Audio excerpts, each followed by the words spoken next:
윤석열 전 총장의 대권 행보가 본격화되고 있죠. 앞으로 검증 공세도 더 본격적으로 펼쳐질 텐데요. 앞서 이분이 쏘아 올린 논란이 있습니다. 바로 엑스파일 논란인데요. 윤 전 총장 대권 행보에 어떤 영향을 미칠지 전망해 보겠습니다. 장성철 대구 카톨릭대 특임 교수 나오셨습니다. 안녕하세요. 네, 안녕하세요. 반갑습니다. 네, 장 교수님 요즘 전화 많이 받으셨죠? 억수로 많이 받았어요. 평생 받을 전화 요즘 다 받으신 거 아니에요? 그러니까 뭐 하루에 거의 한 100통 정도 전화가 와가지고요. 네. 오늘 또 문자도 드리고 카톡도 오고 해가지고 예. 정신이 없더라고요. 네, 선거 때 후보자도 그 정도 전화 안 받습니다. 근데 이번 주부터는 괜찮았습니다. 네. 윤 전 총장 출마 선언 이후에 이제 일주일 정도 지났죠. 네. 그런데 장모 최 씨가 구속 수감됐어요. 네. 어떻게 보십니까? 이게 악재죠. 왜냐하면은 윤석열 총장이 공정, 정의, 법치 이것을 본인의 출마 명분과 가치로 네. 내세웠는데 예. 가족이 법정 구속을 당했단 말입니다. 예. 그것도 좀 죄질이 안 좋으면 좀 안 좋다고 할 수밖에 없잖아요. 예. 그러니까 이 부분은 두고두고 앞으로 대선 후보 과정 중에서 예. 계속 공격당할 소재다. 그래서 예. 악재 중에 악재로 보인다라고 말씀드립니다. 아직은 여론에 미치는 영향이 그렇게 드러나진 않는데 그런 것 같아요. 앞으로는 좀 영향을 미칠까요? 그러니까 이런 것들이 계속 쌓일 거예요. 네. 그러니까 제가 뭐 대략 말씀드렸지만 해명된 것도 있고 규명된 것도 있지만 네. 대략 상대방에서 윤석열 총장을 검증을 하겠다라고 공격을 할 만한 건수가 예. 대략 한 20가지 정도가 되거든요. 예. 그럼 이것도 한번 공격했다가 저것도 한번 공격했다가 해명해봐라 뭐 이런 공격을 계속 당할 수밖에 없어요. 네.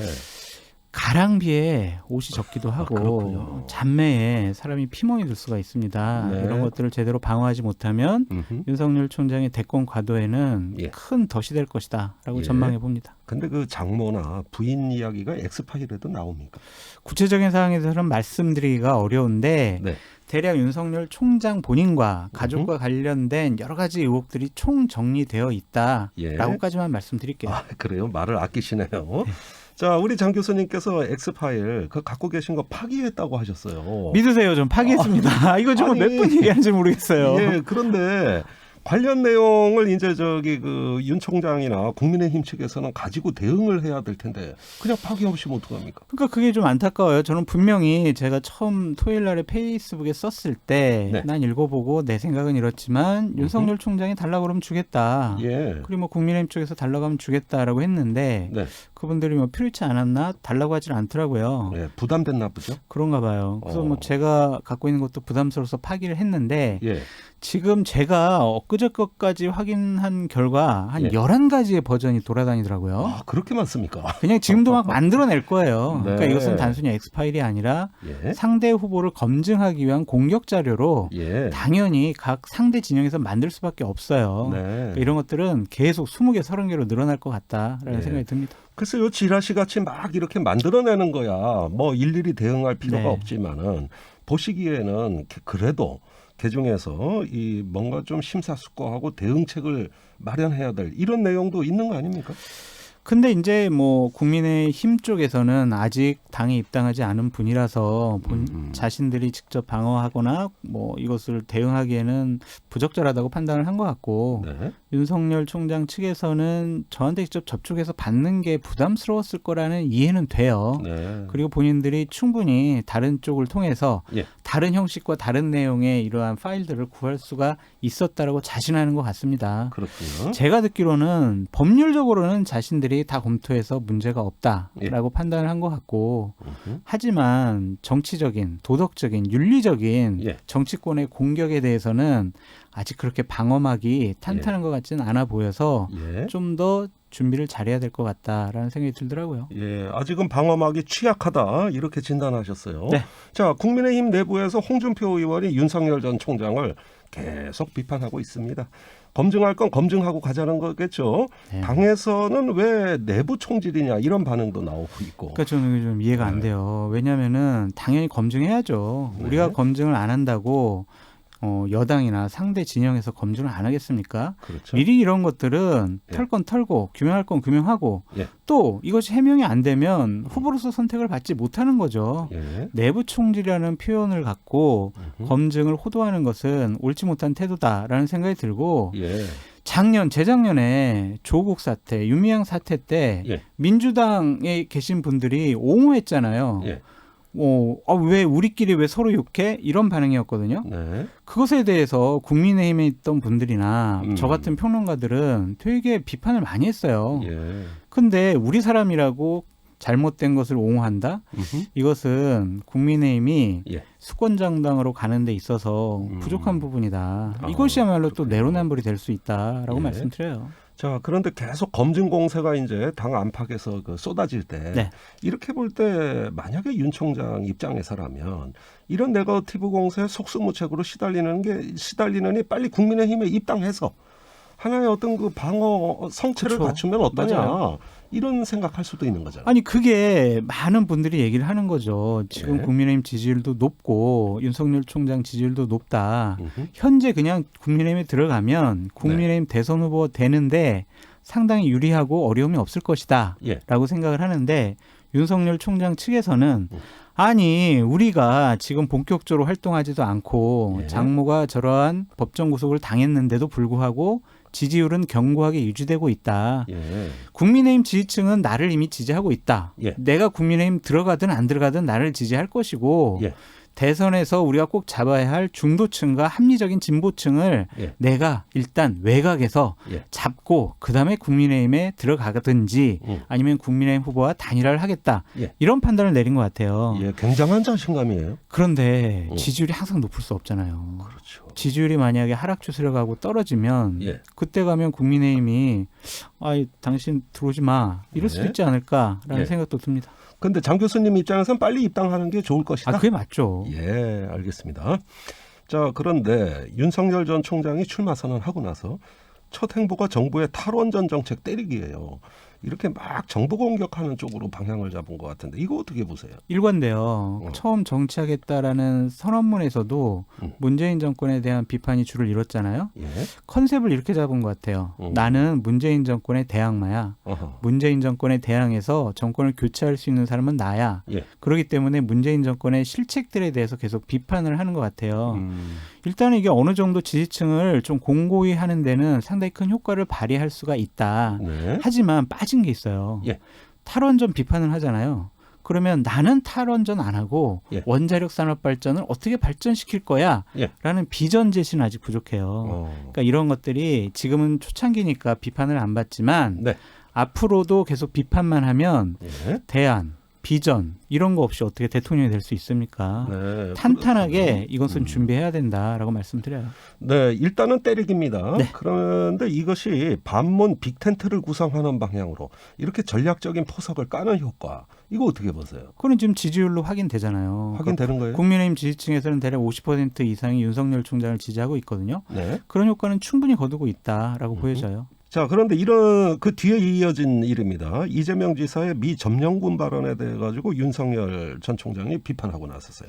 이제 역사 왜곡, 이념 논쟁, 색깔론으로 비화된다는 거예요. 그런데 이렇게 하면은 그 윤 총장의 보수성은 돋보이는데 중도 확장성은 떨어지는 거 아닙니까? 근데 점령군을라는 단어를 비판했다고 네. 중도층의 마음을 얻지 못하고 그럴까요? 음흠. 저는 이 사건과 관련해서 이념 논쟁, 역사 논쟁은 분명히 대선 후보들을 검증하는데 중에 네. 하나의 잣대라고 보여져요. 예. 이러한 논란은 꼭 필요한데 예. 이걸 갖고 색깔론이니 아니면 철진한 이념 공세니 예. 이런 식의 반응은 전 좋지 않다고 생각을 합니다. 그래요. 우리 많이 읽잖아요. 미군이 예. 그 당시에는 점령을 했지만 점령을 하고 나서 남한이 사회주의로 가지 않게 하고 6.25 때 남침을 저지하고 자유민주주의 체제를 구축하는 데 있어서 미국의 절대적인 도움을 받지 않았습니까? 예. 그것을 단순히 점령군, 예. 점령했기 때문에 약탈을 했어. 이런 식으로 이재명 지사는 논리 전개를 하려고 했었을 것 같은데 예. 그러한 점보다는 지금 미래 한미 동맹 이런 것들을 좀 봐야 된다. 네. 과거에 얽매일 필요는 없다라는 생각이 들고요. 저는 이거는 이재명 지사 좀 비판받아야 할 것 같아요. 아, 그렇군요. 왜냐하면 이것을 비판하려면 예. 북한의 소련 주둔, 예. 점령 이것을 비판했어야 된다고 봐요. 음흠. 그러니까 소련 같은 경우에는 민족주의자인 조남식 선생님을 감금을 했고 김성주라는 사람을 개명시켜가지고 북한 정권의 대표 예. 대표로 만들었어요. 예. 그리고 무상몰수, 무상 분배 이런 것도 했습니다. 이것이 점령국의 행태죠. 미국은 그러지 않았습니다. 그래서 비판하려면 동일한 잣대를 놓고 남한과 북한, 그다음에 미군과 소련 같이 비판을 했어야 한다라는 생각이 듭니다. 어쨌든 민족과 외세라는 이런 어떤 기본 시각 정도는 뭐 수용될 수 있는 거 아니겠어요? 네, 이 부분 가지고나 이재명 지사랑 그리고 윤석열 총장이 나중에 한번 제대로 된 배틀을 해봤으면 좋겠다라는 생각이 들더라고요. 네, 이 문제로 한번 제대로 붙어야 된다. 이 말씀이신데요. 알겠습니다. 최재형 감사원장도 그 대권 도전 선언이 임박했다는 얘기가 있어요. 지금 나선다면 파급력이 있을까요? 없을 것 같아요. 그래요? 왜냐하면 이분은 계속 그 법조인의 역할, 법조인의 경력밖에 없잖아요. 네. 국민의 마음을 얻고 뭐 대통령이 되겠다라는 것 그런 것들이 단순히 이 정권에 여러 가지 핍박을 받았기 때문에 그 사람이 야권의 대한 세력으로서 인정받는다는 것 자체가 나라로서는 되게 불행한 것 같아요. 나라를 다스리고 나라를 만든다는 것은 장기간 수년간의 준비가 필요하다고 생각을 합니다. 네. 그냥 법조인 출신의 미담이 많은 분으로서 윤석열 총장이 만약에 쓰러지면 하나의 대안으로서 우리가 검토해 볼 만하다라는 것은 너무나 안이한 생각이다라는 생각이 들고요. 이분께서 뭐 두 자리 숫자 갑자기 지지율이 나오거나 의원들이 뭐 20-30명이 지지를 선언한다면 약간의 변수는 될 수 있겠지만 그럴 기미가 안 보이죠? 그럴 기미는 지금 안 보입니다. 그렇군요. 네. 알겠습니다. 자, 그렇다면 어떤 그 숨겨진 제3 후보 또는 막판에 다크호스로 이렇게 부각될 만한 좀 눈여겨볼 야권 후보는 없습니까? 김동연 장관 같은 경우에는 좀 눈여겨볼 만할 것 같아요. 그래요? 이분이 어쨌든 내년에 주요 화두가 경제 문제일 텐데 경제 문제와 관련해서는 상당히 식견이 있고 원칙적인 생각을 많이 갖고 있기 때문에 좀 본인이 국민을 좀 흥분시킬 수 있는 그러한 캐릭터를 좀 갖고 있으면 하나의 대안으로서도 인정받을 수 있을 것 같고요. 그 성격이 조용하고 잔잔해가지고 그렇죠. 흥분시키는 스타일은 아닌데. 근데요, 이게 지도자가 되겠다고 하거나 대통령 되려고 하는 분들은요, 국민 흥분시켜야 돼요. 그래서 매니아층을 만들어야 되는데 그냥 이렇게 얌전하고 그냥 조용하게 말하면 그런 분들이 안 생기더라고요. 그렇군요. 그리고 저는 윤석열 총장이 지금 지지율이 높게 나오고 있기 때문에 그분이 현재로서는 대통령 될 가능성이 많다. 하지만 여러 가지 검증 과정 중에서 제대로 대응을 못하면 그리고 본인의 비전과 철학과 정책 이런 것들을 제대로 국민 앞에 선보이지 못하면 지지율이 하락할 수가 있다. 근데 그런 것들은 가정이잖아요. 가정을 갖고 미래를 예측하는 건 좀 어려운데 만약에 그런 상황이 벌어질 때 네. 지지율이 하락할 때 오세훈 서울시장은 어떻습니까? 가능성 높게 봐요. 높다. 결국에는 지금 대중성이 있고 어쨌든 정책적으로도 준비가 되어 있고 여러 가지 검증에서도 좀 자유로운 분. 좀 물론 그분의 가장 큰 뭐 핸디캡은 아니 어떻게 또 서울시장을 그만두고 나올 생각을 해라는 건데 그것은 지지층과 국민 여론이 아유 당신밖에 없어. 당신이 나와야 정권 교체를 할 수 있어. 라는 강한 요구가 있으면 그 부분도 극복할 수 있는 부분이다라는 생각이 들고요. 유승민 의원도 상당히 정책적으로 준비가 많이 돼 있고 정치 오래 하셨기 때문에 눈여겨볼 만하다라고 좀 말씀드려요. 알겠습니다.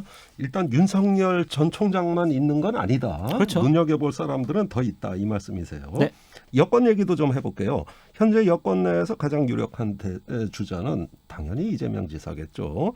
이 추세 계속 유지될까요? 계속 유지 안 된다고 말하기가 되게 어려워요. 왜냐하면은 이재명 지사가 지난 한 2년 동안 계속 높은 지지율을 기록을 해왔고 여러 가지 정책적으로도 준비를 많이 해왔고 경기도지사 치르면서 검증이라는 허들도 몇 번 넘었어요. 그렇기 때문에 현재의 지지율이 꺾을 만한 어떠한 변수가 과연 생길까라는 의심을 갖고 지켜보고 있습니다. 그런데 반 이재명 전선이 여권 내에서 형성되고 있고요.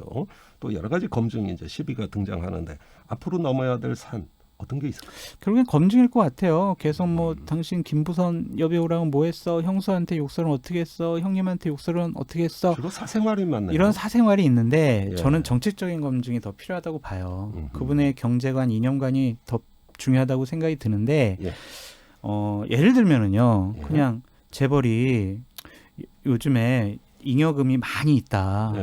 거기다 과세해야 된다. 사내 유보금 예, 말씀이시죠? 예. 그거에다 과세해야 된다. 음. 이런 식의 발언은 자유시장 경제 체제 하에서는 맞지 않는 것 같아요.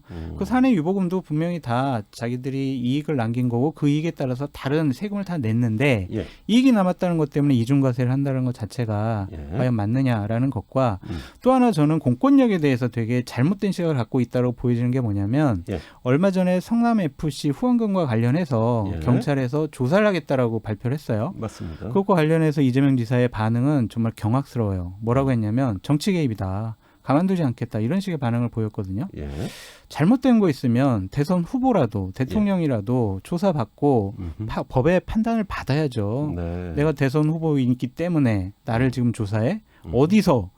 이러한 공권력에 대한 시각은 대단히 잘못됐다. 예. 이 부분은 비판받을 소지가 많다라고 말씀드려요. 알겠습니다. 넘어야 될 산이 좀 있는 것 같네요. 네. 제가 뭐 엑스파일, 윤석열 엑스파일 뭐 갖고 있다고 하니까 어떤 분이 연락 오셔가지고 예. 이재명 엑스파일 드릴게요. 막 이러는 거예요. 그래서 내가 일이 있습니까? 아니 제발 나 이제 엑스파일 나 주지 말아라. 나 예. 이제 그것 때문에 내가 노인호재 걸리겠다. 예. 이제 이 말씀을 드렸는데 예. 그러니까 네이버에 이렇게 뭐 쳐보면은 위키트리에 이재명 지사 논란과 관련해서 정리하는 게 되게 잘 돼 있더라고요. 그래요. 거기 보면은요 이재명 지사 관련된 의혹이나 검증해야 될 것들이 예. 한 30개가 넘어요. 그러니까 그런 것들도 이재명 지사 측에서 네. 잘 준비하고 대응해야 된다. 예. 그냥 어제처럼 막 내가 그럼 바지 내려요? 어? 경찰 정치 개입이에요. 이런 식으로 얘기하면요. 예. 지도자로서 자격이 있느냐 없느냐를 국민이 다시 판단할 것이다. 예. 라고 말씀드립니다. 자, 그런데 민주당 고민은 이 경선이 흥행이 안 된다. 네. 국민의힘이 더 역동적인 네. 것 같아요. 이런 좀 대선의 경선 흥행을 도모할 수 있는 뭐 좀 좋은 아이디어 카드가 없을까요? 그러니까 이벤트 가지고 흥행에 성공할 수가 없어요. 결국에는 사람 인물이거든요. 예. 인위적으로라도 예를 들면 예. 박용진 의원 같은 좀 상대적으로 젊은 후보를 예. 띄웠으면 좋겠어요. 그래서 당내 경선이 역동적으로 변화해야 국민의 관심을 끄는 거지. 예.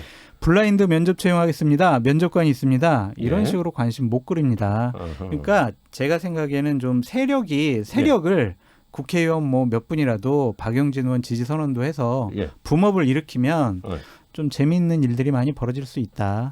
사람이 중요하다라는 말씀을 드려요. 예, 뭐 공연 전문가도 뭐 네. 섭외한다, 뭐 면접관을 누구 한다, 소용없어요. 뭐 이런 거 다 소용없고 소용없어요. 인물 중심으로 그럼요. 가라 이 얘기죠. 경쟁력 있는 인물, 예. 그 사람을 빨리 키워야 된다라고 말씀드립니다. 알겠습니다. 네. 자, 여러 가지 그 여야를 넘나드는 핵심을 한번 조목조목 짚어봤어요.